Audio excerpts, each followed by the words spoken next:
2021 ஆண்டு நடைபெற்ற சட்டப்பேரவை தேர்தலின் போது திராவிட முன்னேற்ற கழகத்தோடு தொகுதி உடன்பாடு செய்து கொண்டு மார்க்சிஸ்ட் கம்யூனிஸ்ட் கட்சி போட்டியிட்டது. அந்த தேர்தலில் தான் மார்க்சிஸ்ட் கம்யூனிஸ்ட் கட்சி 6 இடங்கள் மட்டுமே ஒதுக்கப்பட்டது. இந்த 6 இடங்கள் என்பது மார்க்சிஸ்ட் கம்யூனிஸ்ட் கட்சியின் வரலாற்றில் முதல் முறையாக இவ்வளவு குறைவான இடத்தில் போட்டியிட்டது என்பது அதுதான் முதல் முறை. ஒரு கூடுதலான தொகுதியை பெறுவதற்கான ஒரு தொடர் முயற்சியை மார்க்சிஸ்ட் கம்யூனிஸ்ட் கட்சி மேற்கொண்டது அப்போது எல்லோருக்குமே தெரியும். ஆனால் பிஜேபி அதிமுக கூட்டணி அமைத்து போட்டியிட்ட சூழலில் கடைசியாக இந்த கூட்டணியை தோற்கடிக்க வேண்டும் என்கிற அடிப்படையில் நாங்கள் திராவிட முன்னேற்ற கழகத்தோடு அந்த குறைவான தொகுதியை எங்களுக்கு திருப்தி இல்லை என்றாலும் ஏற்றுக்கொண்டு அந்த தேர்தலில் போட்டியிட்டோம்.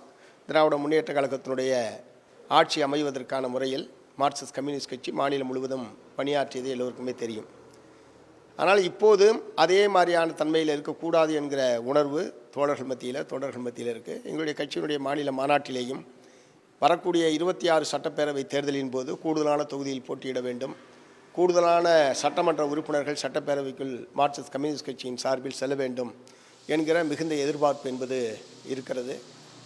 அந்த அடிப்படையில் தான் இந்த கருத்தை நாங்கள் வெளிப்படுத்தியிருக்கோம். நிச்சயமாக அதற்கான முயற்சியை அந்த தொகுதி சம்பந்தமான பேச்சுவார்த்தை நடைபெறுகிற போது மார்க்சிஸ்ட் கம்யூனிஸ்ட் கட்சியின் சார்பில் கூடுதலான தொகுதியை பெறுவதற்கான எல்லா முயற்சிகளையும் மார்க்சிஸ்ட் கம்யூனிஸ்ட் கட்சியினுடைய தலைமை மேற்கொள்ளும். எவ்வளவு தொகுதிகள் கேட்டுக்கொள்வதுதான் ஒரு எண்ணம் இருக்குது தொண்டர்கள் மத்தியிலும் தலைமை மத்தியிலும்?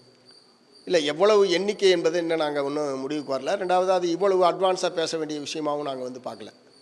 ஏன்னு சொன்னால் ஒவ்வொரு காலகட்டத்திலையும் ஒரு தடவை 20-22 தொகுதியெல்லாம் திமுக அதிமுகவோடு தேர்தல் உடன்பாடு கண்ட நேரத்தில் 22 தொகுதி வரைக்கும் கூட உடன்பாடு கண்டு நாங்கள் போட்டிகிட்டு இருக்கிறோம். ஒவ்வொரு தேர்தல் நேரத்திலேயும் அவ்வப்போது இருக்கக்கூடிய தோழமை கட்சிகளுடைய எண்ணிக்கை, அரசியல் சூழல் போன்ற பல்வேறு அம்சங்களும் சேர்ந்து தான் தொகுதி எண்ணிக்கை என்பது தீர்மானிக்கப்படுகிறது. அதனால் இப்போதைக்கு எவ்வளவு தொகுதி என்கிற அந்த எண்ணிக்கை சம்பந்தமாக நாங்கள் எதுவும் யோசிக்கல.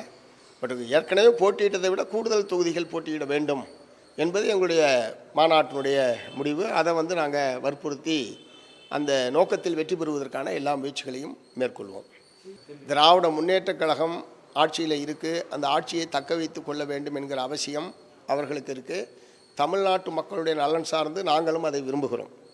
ஏன்னா அதிமுக பிஜேபி கூட்டணி சேர்ந்துள்ள நிலையில் அத்தகைய ஒரு வாய்ப்பை அவர்களுக்கு வழங்கிவிடக்கூடாது என்கிற முறையில் அதை எதிர்த்து போராடுவதற்கும் எதிர்த்து வெற்றி பெறுவதற்குமான வலிமையான அணி என்பது திமுக தலைமையிலான மதச்சார்பற்ற முற்போக்கு கூட்டணி தான். ஆகவே இந்த கூட்டணி வெற்றி பெற வேண்டும் என்பதில் மார்க்சிஸ்ட் கம்யூனிஸ்ட் கட்சி உறுதியாக இருக்கிறது. அதற்கான எல்லா முயற்சிகளையும் நாங்கள் மேற்கொள்வோம். அதே நேரத்தில் மார்க்சிஸ்ட் கம்யூனிஸ்ட் கட்சிக்கு உரிய சட்டப்பேரவை தொகுதிகள் எண்ணிக்கை என்பது உயர்த்தப்பட வேண்டும் என்பதிலேயும் நாங்கள் அழுத்தமாக வலியுறுத்துவோம். செய்திகளை உடனுக்குடனும் துல்லியமாகவும் தெரிந்து கொள்ள சப்ஸ்கிரைப் பண்ணுங்க.